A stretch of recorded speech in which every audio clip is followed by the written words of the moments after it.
नमस्कार. मी उद्योजक होणारच या टॉक शोच्या या भागामध्ये आपण सगळ्यांचं मनपूर्वक स्वागत. भारत माझा देश आहे ही गोष्ट आपण अभिमानाने म्हणतो. हे वाक्य म्हणताना आपला ऊर असा दाटून येतो, भरून येतो, अभिमान वाटतो.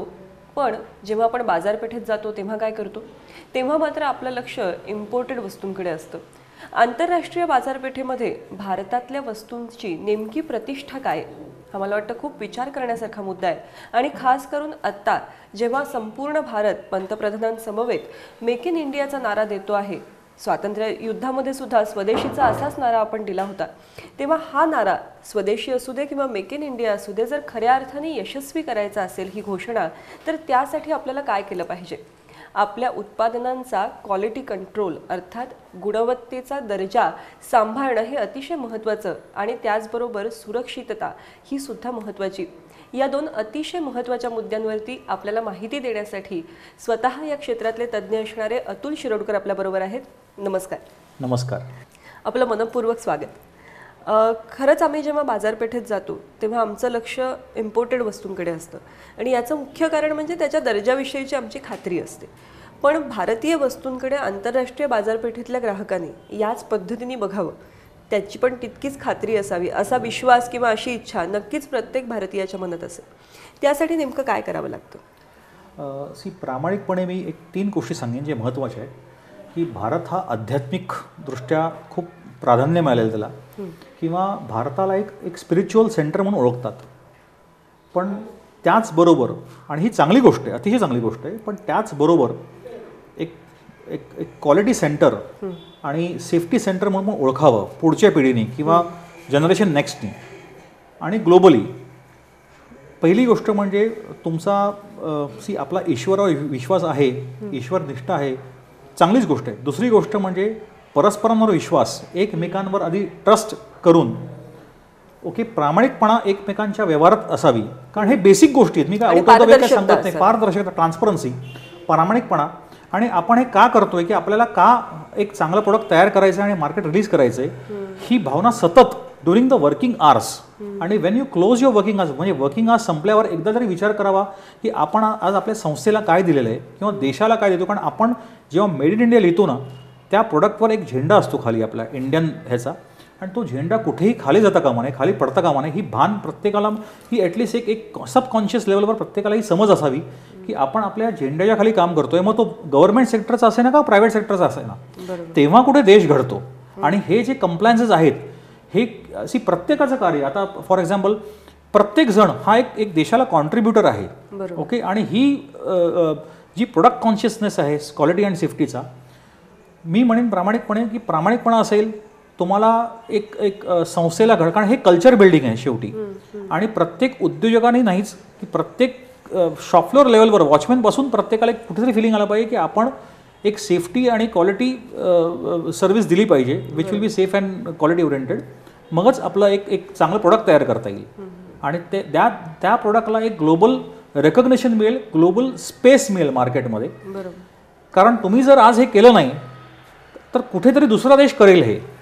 ओके. आणि तुमची एक मोठी बाजारपेठ, तुमची आयडेंटिटी तुम्ही गमावून बसाल. आणि शेवटी तुम्हाला जो ग्लोबल लेवलवर माझा प्रामाणिक, जे मी बघितलं आहे, नुसतं मत नाही आहे, मी अनुभव घेतला आहे, तुम्हाला जो रिस्पेक्ट मिळतो ना तो तुमच्या प्रोडक्टवर असतो किंवा तुमच्या हॅबिट्सवर किंवा तुमच्या सर्व्हिसेसवर. तो जर गमावला तुम्ही ना, मग तुम्ही ग्लोबली कॉम्पिटिटिव्ह नाही आहात मग, किंवा तुम्ही ती संधी गमावता. हे मला प्रामाणिकपणे वाटतं आणि माझा अनुभव सांगतो. नुसतं वाटत नाही, मी याच्यावर अभ्यास केला आहे, हा माझा अनुभव आहे ह्याच्यावर. म्हणजे प्रत्येक गोष्ट करत असताना, भले तो माझा उद्योग असेल, छोटा असेल, मोठा असेल, एक राष्ट्रभावना जागृत ठेवणं निश्चित निश्चित निश्चित हे फार गरजेचं आहे. निश्चित प्रत्येकानेच. आणि आम्ही प्रत्येक संस्थेपर्यंत पोहोचू शकत नाही, पण प्रत्येक संस्थेने हा विचार नक्कीच केला पाहिजे की आपण राष्ट्रासाठी कॉन्ट्रीब्यूट केलं पाहिजे.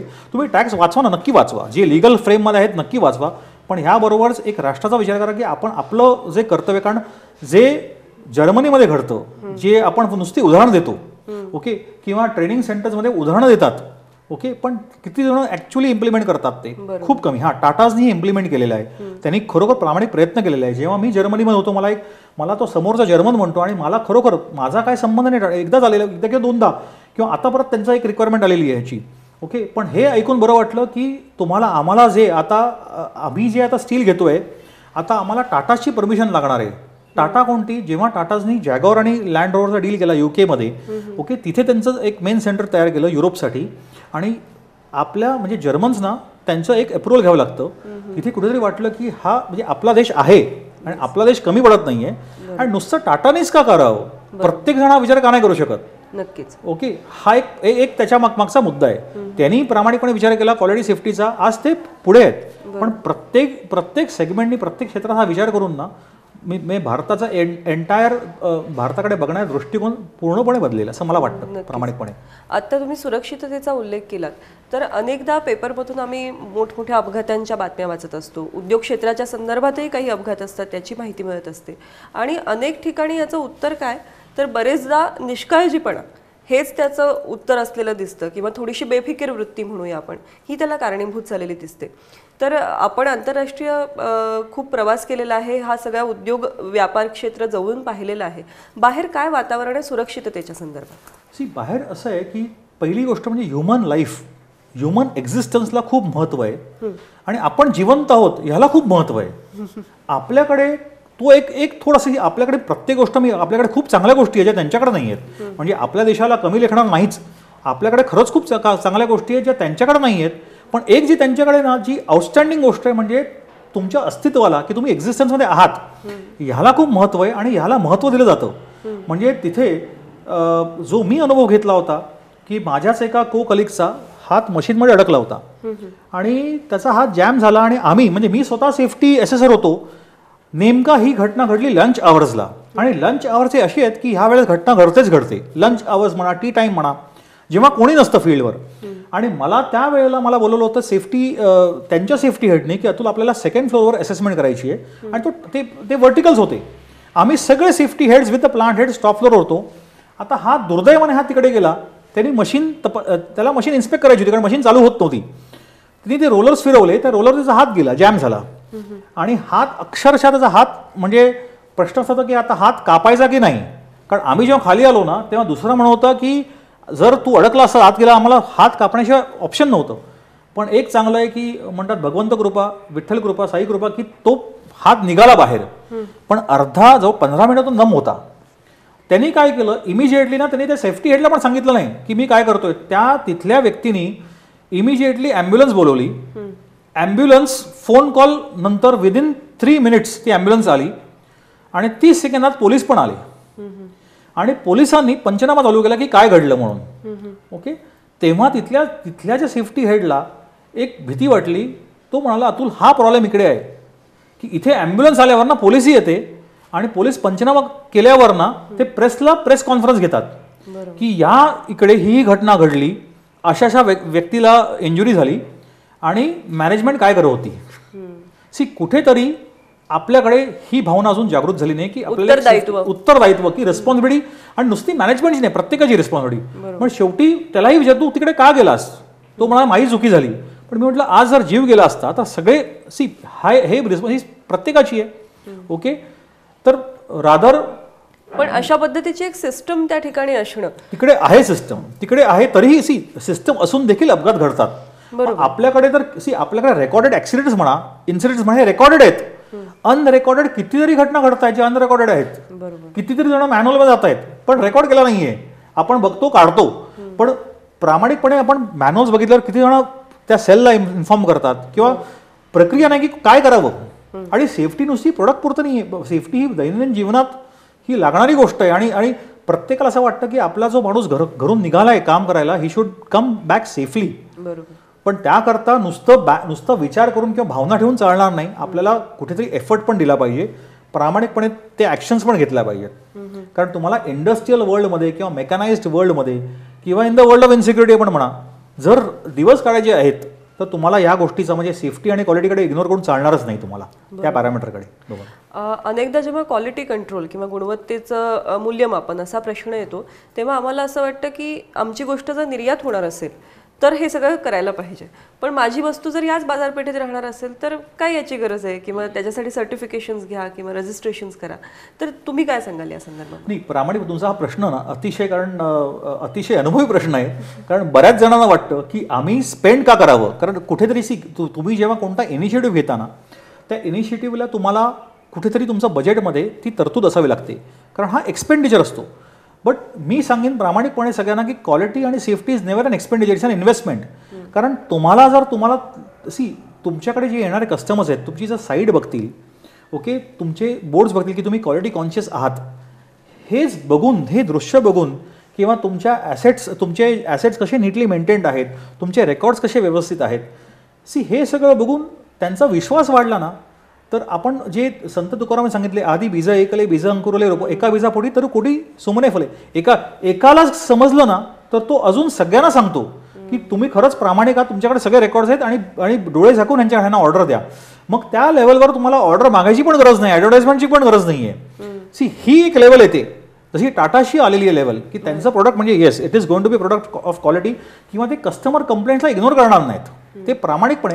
तर हा एक तुम्ही कस्टमरला विश्वास आणि प्रामाणिकपणा वगैरे सांगणारी गोष्टीच नाही आहे, हे अंगीभूत असलं पाहिजे, आपल्या संस्कारात मूलभूत येतं आपल्या फॅमिलीमधनं. पण हे सगळं प्रामाणिकपणे आपण पुटअप केलं पाहिजे कस्टमर्सना, किंवा ट्रान्सपरन्सी ठेवली पाहिजे.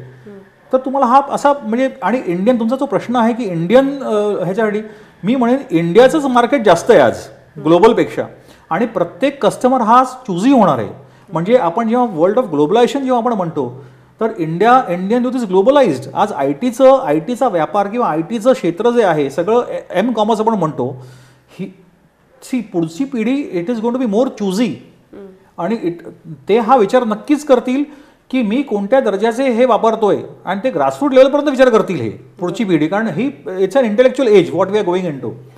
तर तुम्हाला तुमच्या मार्केट सिक्युरिटी करता पण हे ठेवलं पाहिजे. तुम्ही एक लिमिटेड विचार न करता तुम्ही एक ग्लोबल विचार करा, की म्हणजे आपण जो बोले तसं चालेल त्याची वंदने पाऊले आपण म्हणतो, की तुम्ही तुमच्या बोलण्यात आणि फक्त एक्सपोर्ट करताच हे, म्हणजे आपण म्हणतो फक्त व्हाईट मॅन करता एक वेगळं प्रोडक्ट आणि ब्राऊन स्किन करता वेगळं प्रोडक्ट, असं का? मग कुठेतरी तुम्ही ट्रान्सपरंट नाही आहात, तेच प्रोडक्ट सगळ्यांना उपलब्ध व्हावं. ओके, आणि त्यात कॉस्ट आणि हे आपण म्हणतो कॉस्ट आणि काही जास्त फरक पडत नाही. It is really easily affordable manageable. हा फक्त माइंड सेटचा प्रश्न आहे, कॉस्ट वगैरे काहीही हे होत नाही. फक्त तुम्ही प्रामाणिकपणे तुम्ही हे अचीव्ह करा. ओके, आणि प्रामाणिकपणे तुमचे सर्टिफिकेशन्स किंवा तुमचे कंप्लायन्सेस मिळवा. त्यात तुम्ही कुठेही खोटेपणा करू नका, कारण एकाला कळलं तो म्हणतो अरे आपल्या संस्थेत हे असं होतं किंवा मिळू शकतं, आपण कशाला मेहनत घ्यावी. कारण ह्यात मेहनत आणि प्रामाणिकपणा येतो. 8 तासात तुमच्याबरोबर तुमचे सहकारी 8 तासात इन्व्हॉल्ड आहेत की नाही प्रॉब्लेम्समध्ये. कारण तुम्ही जर प्रॉब्लेम्समध्ये इन्व्हॉल्व नसाल तुम्हाला सोल्युशन मिळणार नाही, आणि सोल्युशन हे तुम्हालाच फाइंड आउट करावं लागणार. कोणताही ट्रेनर म्हणा, कोणताही कन्सल्टंट म्हणा, आता मीही जरी कन्सल्टंट असेल तरी मी त्यांना हेच सांगतो की आयुष्यभर आई नसते, वडीलही नसतात, ते तुम्हाला सांगणार ना, तुमची चॉईस आहे की तुम्हाला काय करायचं आहे.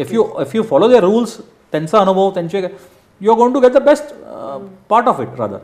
पण यामध्येही अनेक वाममार्ग असतात, किंवा मी असं ऐकतो की सर्टिफिकेशन्स काय आपल्याला मिळू शकतात वगैरे, अशा पद्धतीचा जो प्रघात. येस आहेत, निश्चितच आहेत. आणि हे दुर्दैव आहे. म्हणजे आपण जसं म्हणतो की जसं आपण म्हणतो फिल्म इंडस्ट्रीमध्ये एक चांगला भाग आहे, वाईट भागही आहे बेसिकली, तसं ह्या आणि प्रत्येक इंडस्ट्रीत आहेत ते. आपण म्हणतो स्टीलमधनं पण, स्टीलची इंडस्ट्री आहे, टाटा स्टील किंवा चांगल्या क्वालिटीचं पण स्टील येतं, आणि अशी स्टील्स येतात ओके की जे शिप ब्रेकिंग यार्डमधनं आणतात, आणि तेच आपल्याला माहिती नसतं. शिप ब्रेकिंग यार्डमध्ये शिप कटिंग करून तेच स्टील आपण फार्मास्युटिकल प्रोडक्ट्सना वापरतो त्यांच्या रिॲक्टर्समध्ये वगैरे. ओके, म्हणजे एक लो ग्रेड स्टील प्रत्येक क्षेत्रात म्हणतो तुम्ही कोणते क्षेत्र घ्या, आज एक निगेटिव्ह साईड आहे त्या ह्याची, आणि ती निगेटिव्ह साईडकडे बघून ना आपण अपसेट होतो त्या निगेटिव्ह. आणि मीही होतो, नुसतं तुम्हीच नाही, मलाही कधी कधी वाटतं हे असं का करतायत. पण त्यांना एक शॉर्ट टर्म विजन असतं. ओके, किंवा त्यांचं एक कुठेतरी लिमिटेशन असतं की त्यांना अमुक ह्याला एवढा पैसा कमवायचा आहे. पण मी प्रामाणिकपणे सांगेन की ज्या मॅन्युफॅक्चरिंगना खरोखर, आणि प्रत्येकाने नुसतं सगळ्यांनाच सांगेन की तुम्हाला जर तुमच्या देशाचा कुठेतरी अभिमान टिकवायचा आहे किंवा स्वाभिमान, की तुम्हाला एक भारतीय म्हणून बघितलं जातं, तर तुम्ही प्रामाणिकपणे कोणतीही सर्टिफिकेशन्स, आणि ते कुठूनही मिळवा. ओके, पण प्रामाणिकपणे मिळवा. त्यासाठी तुम्ही कष्ट घ्या, प्रयत्न करा, की तुम्हालाही वाटलं पाहिजे तुम्ही सगळे प्रयत्न करतायत. कारण प्रयत्न हे टॉप मॅनेजमेंट पण ह्याला दिसतात, ज्युनियर्सना दिसतात, ज्युनियरचे प्रयत्न त्यांच्या ज्युनियर्सना दिसतात आणि तिथून एक कल्चर तयार होतं. नक्कीच. आणि वर्क कल्चरकडे लक्ष द्या. ओके, बाकीचं सगळं बाय प्रोडक्ट आणि निगेटिव्हिटीकडे जाऊ नका. कारण हे अमृत आहे तर विषही आहे. ओके, आणि आपण जेव्हा म्हणतो सागर मंथन म्हणतो तर नुसतं अमृत आलं नव्हतं, विषही आलेलं. ओके, मग ह्या गोष्टी आपण they are going to be there and they will exist till the world is going to exist. पण let us go into the good part. जे चांगलं घडलं त्याकडे बघावं किंवा चांगलं घडतंय त्याकडे लक्ष द्यावं, त्याकडे बघावं आपण. हे प्रामाणिकपणे सांगेन मी. थोडंसं तुमच्या वैयक्तिक कामगिरीविषयी विचारायचं तर तुम्ही या क्षेत्राकडे कसे वळलात, सुरुवात कशी झाली? प्रामाणिकपणे म्हणजे सांगायचं म्हणजे की मला खरं ना मला मिलिटरीमध्ये इंडियन मिलिटरी जॉईन करायची होती. अगदी प्रामाणिकपणे सांगायचं म्हणजे मला बॉर्डरवर जायचं होतं. कारण माझे ॲन्सेस्टर्स म्हणजे ते शिवाजी महाराजांच्या ह्याच्यामध्ये होते, रेजिमेंटमध्ये होते, त्यांच्या मिलिटरीमध्ये होते. आणि माझे पूर्वजांचे काही मला हे मिळाले सगळे दाखले. तर मलाही वाटलं की आपण पण मिलिटरी जॉईन करावी आणि आपल्या देशाचं रक्षण करावं. पण अनफॉर्च्युनेटली ते होऊ शकलं नाही. आणि कुठेतरी वाटलं की आपण आपली सर्व्हिस ना आपण नॉट नेसेसरी की आपण गव्हर्नमेंट संस्थात जॉईन करावी. कुठेतरी आपल्या सर्व्हिसेस, आपलं नॉलेज. कारण तेव्हा अशी वेळ होती की तेव्हा मला सगळ्यांनी मूर्ख म्हटलेलं आणि प्रत्येकजण मला जो म्हणायचा तो मूर्खच म्हणायचा. तेव्हा 96 to 98, 2000 एक वेव होती की सगळेजण US जायची. प्रत्येकजण हा जायचा, तो अमेरिकेत एक्झाम द्यायचा, टॉफेल द्यायचा, GAT द्यायचा, GRE द्यायचा. आणि मी म्हणजे माझ्याच कलिग्सनी मला मूर्ख म्हटलं. कारण मी एक इंडियन संस्था निवडली MTech करता. तर मी म्हटलं की मलाच डाऊट आला त्यावेळेस. Even I was doubting myself. मी अरे सगळेजण मग मूर्ख म्हणतायत, पण एक विश्वास होता मला, नाही मी जे करतोय ते बरोबर आहे. मी त्याच्याकडे दुर्लक्ष केलं आणि हे डाऊट मलाही आलेले. पण मी म्हटलं नाही, मी एक आत्मचिंतन केलं आणि मी जे करतोय ते बरोबर आहे. आणि कुठेतरी आपलं कॉन्ट्रीब्युशन, आपल्या ज्ञानाचं, आपल्या नॉलेजचं कुठेतरी आपण परत दिलं पाहिजे आपल्या देशाला. हा एक प्रामाणिक भावना होती माझ्या मनात. आणि ती संधी परमेश्वराच्या कृपेने मिळाली मला ह्या पॅटर्न थ्रू. कारण 96 to 97, 98 हा फेज असा होता की जेव्हा जागतिक बाजारपेठ ओपन झाली. 1987 to 89 जेव्हा डॉक्टर मनमोहन सिंगनी टेक ओव्हर केला ॲज अ फायनान्स मिनिस्टर, त्यांनी ओपन अप केली इकॉनॉमिक सेगमेंट किंवा इकॉनॉमिक वर्ल्ड इकॉनॉमी ओपन केली इंडियाकरता. जे कॉम्पिटंट होते ते सर्व्हाइव्ह झाले. पण असे कितीतरी जण होते की त्यांना माहितीच नव्हतं काय करायचंय.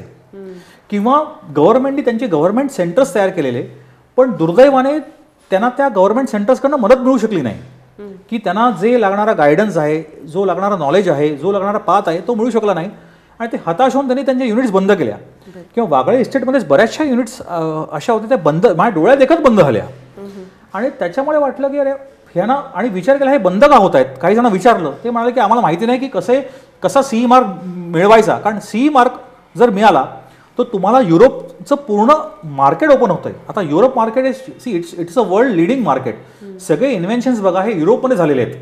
तुम्ही ग्रॅव्हिटीचा Newton's law of gravity, Newton युरोपमधनं.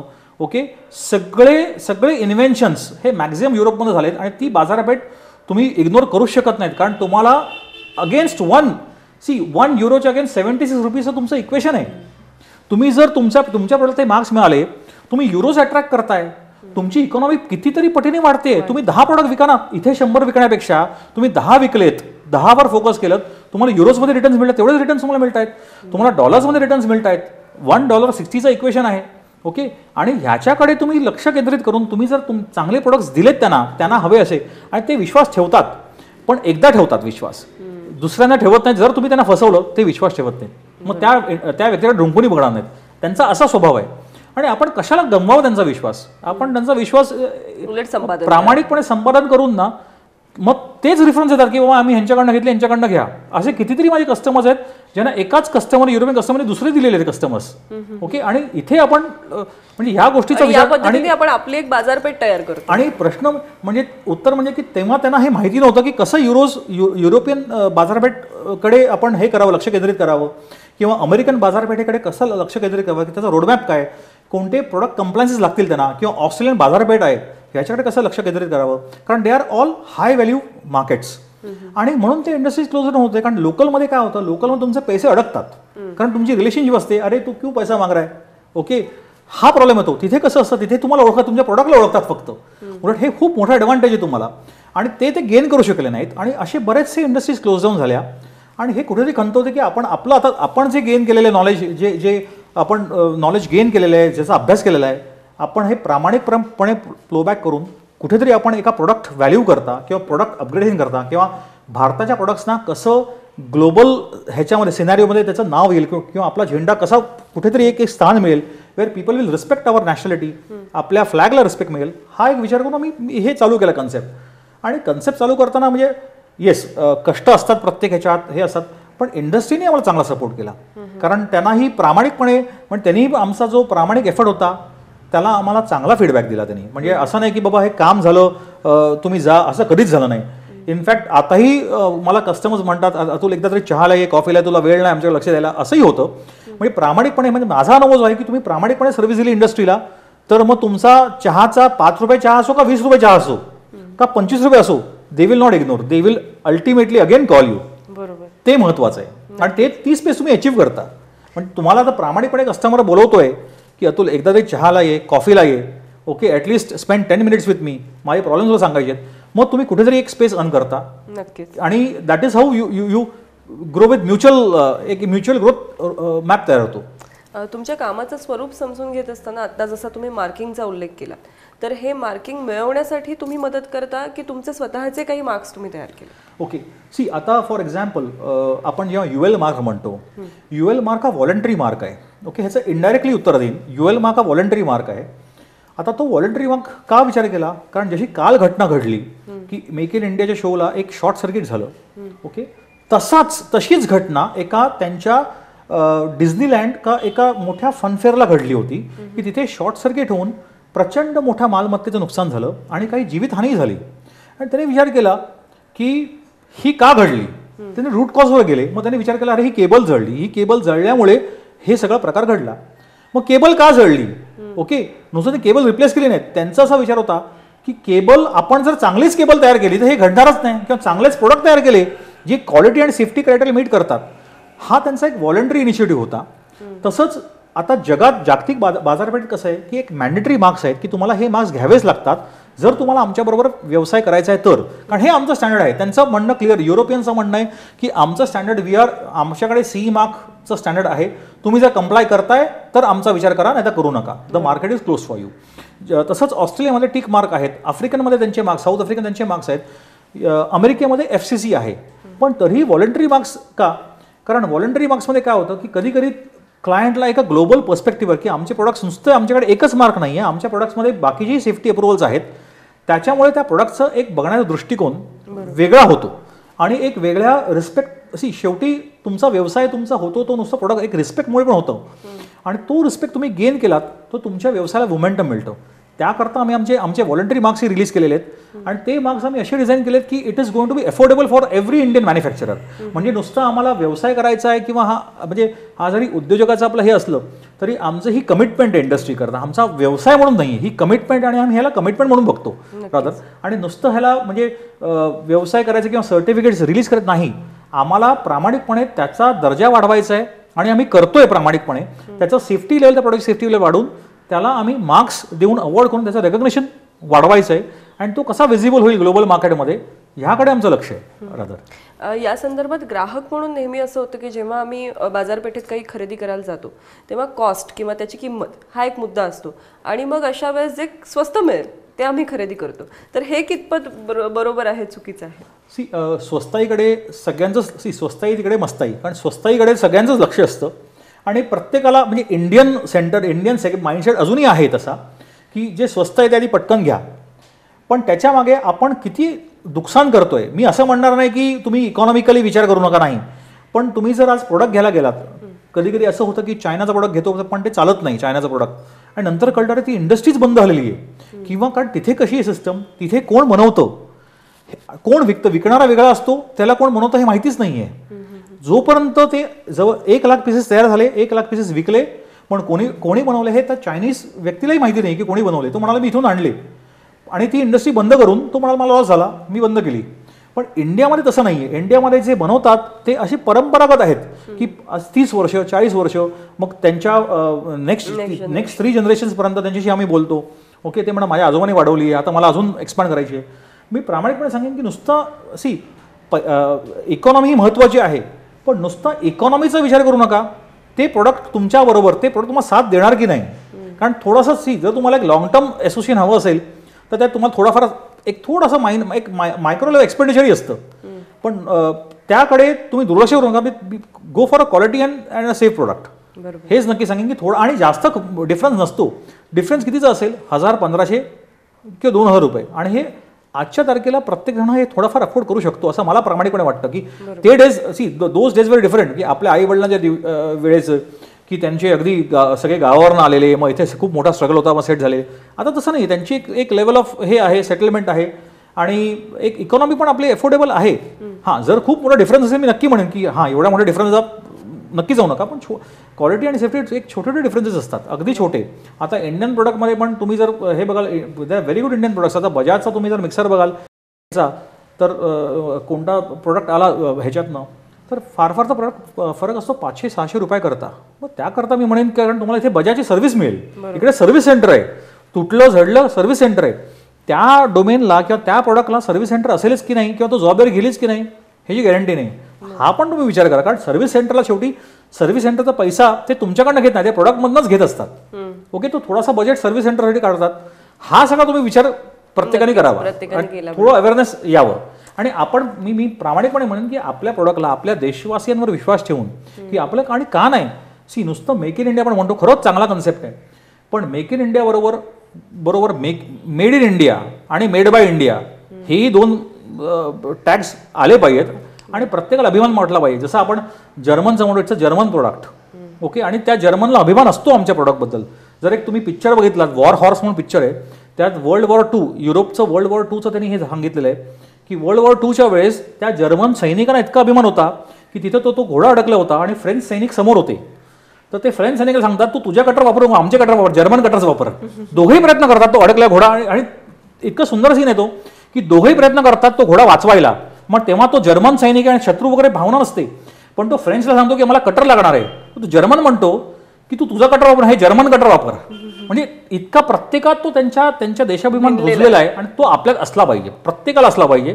कारण शेवटी आपलं काहीतरी देणं आहे, म्हणजे एक म्हणतो ऋण आहे, एक मातृ ऋण. तसं एक जागेचं, किंवा आपण ज्या जमिनीत राहतो, त्याचं पण काही ऋण आहे आपल्याला, आणि ते प्रत्येकाने दिलंच पाहिजे, रिटर्न्स दिलेच पाहिजेत त्याला. हे प्रामाणिकपणे वाटतं मला. आज अतुल शिरोडकरांबरोबर गप्पा मारत असताना खूप छान वाटते आणि खूप प्रश्न मनामध्ये उपस्थित होत आहेत. त्यातला एक महत्त्वाचा प्रश्न विचारते की तुमच्या क्लायंट्सची जेव्हा आम्ही नावं ऐकतो तेव्हा L&T आहे, त्याच्यामध्ये टाटा आहे, आणि अशी सगळी मोठमोठी नावं ऐकायला मिळतात. मग असं वाटतं की माझा जर छोटासा उद्योग असेल तर शिरोडकर मला भेटतील का, आणि शिरोडकरांचा मला नेमका त्यांच्या सेवेचा काय फायदा करून घेत आहे? आता फॉर एक्झाम्पल टाटाज L&T बरोबर डील करतो, पण टाटाज आणि L&T हे इतक्या मोठ्या संस्था आहेत ना, तर टाटाजमध्येच कर्मचारी 5.5 लाख आहेत. Almost 5.5 lakhs are employed. तर प्रत्येक 5.5 लाख एम्प्लॉईजचा आमचा संपर्क नसतो. आमचा संपर्क असतो त्या की पर्सन बरोबर, who is handling the project. Okay, L&Tमध्ये पण द की पोर्टफोलिओ मॅनेजर, जो आमचा पोर्टफोलिओ हँडल करतोय क्वालिटीचा, ओके, किंवा PNG बरोबर. पण जे स्मॉल स्केल असतात ना, स्मॉल स्केल, मीडियम स्केल, त्यांच्याबद्दल मला जास्ती आत्मीयता आहे. कारण त्यांचे जे प्रॉब्लेम्स असतात, ओके, त्यांचे प्रॉब्लेम सॉल्व्ह करण्याला, कारण आपल्याला माहिती आहे की मल्टीनॅशनल्स ना, त्यांना एक प्रॉब्लेम सॉल्व्ह झाला ना, त्यांना अतुल शिरोडकर 10 मिळतील, प्रामाणिकपणे तुम्हाला सांगतो मी. पण स्मॉल स्केल, मीडियम स्केलला they will not get a second Atul Shirodkar. का? कारण त्यांना माहिती आहे की हा एक ग्रासरूट लेवलवर सर्व्हिस दिलेली आहे. ओके, हा सगळे प्रॉब्लेम समजतो आणि परत नवीन व्यक्तीला प्रॉब्लेम सांगणं, ओके, आणि परत विश्वास संपादन करणं, कारण ट्रस्ट हा खूप महत्त्वाचा आहे. आणि by grace of God, Lord Ganesha, I say I am thankful to the almighty की आम्ही तो विश्वास संपादन केला. ओके, आणि विश्वास अजून टिकवला आहे, आणि अजून टिकवू. We will not break the trust. कारण ultimately everything is about client relationship आणि क्लायंट ट्रस्ट. तर छोटे जे आहेत त्यांचं स्टॉक एक्सचेंज लिस्टेड नसतील त्यांचे प्रोडक्ट्स, SMEs आहेत, MSMEs आहेत, पण त्यांच्या क्षेत्रात त्यांचं खूप चांगलं नाव आहे, अतिशय चांगलं नाव आहे. आणि त्यांना accessibility we are all there for them. म्हणजे प्रामाणिकपणे जर 2 कॉल झाले तर पहिलं मी त्या छोट्या व्यक्तीला, जो ही स्ट्रगलिंग समवेअर, ओके, त्याला मी प्रिफरन्स देईन. कारण आज त्यांच्यामुळे आम्ही आहोत, to be very honest with you. नक्कीच. आज शिरोडकरांकडून आपण बऱ्याच विषयांची वेगवेगळ्या प्रकारची माहिती घेतली, आणि या सगळ्याचं सार सांगताना असं वाटतं की देश हा देव असे माझा, असं जे आपण म्हणतो, तर आपलं काम ही त्या देवाची पूजा असली पाहिजे, हे नक्कीच त्यांनी सांगितलं. आणि उद्योग ही केवढी मोठी एक आपल्याला संधी आहे, केवळ स्वतःची ओळख नव्हे, देशाची ओळख घडवण्यासाठी. मग ते आपलं प्रॉडक्ट आपल्या देशाच्या बाजार व्यवस्थेत येणार असो किंवा वैश्विक बाजार व्यवस्थेत येणार असो, हा एक खूप छान विचार आजच्या भागातून नक्की आपणा सगळ्यांपर्यंत पोहोचला असेल. आणि आपल्या देशाची प्रतिमा उंचावण्यासाठी आणि स्वतःचीही प्रतिमा उंचावण्यासाठी उद्योगाकडे वळण्याचा प्रयत्न आपण सगळेच नक्कीच करत आहोत आणि याच प्रयत्नाचा वेध पुढच्याही भागामध्ये आपण घेणार आहोत. तोवर नमस्कार.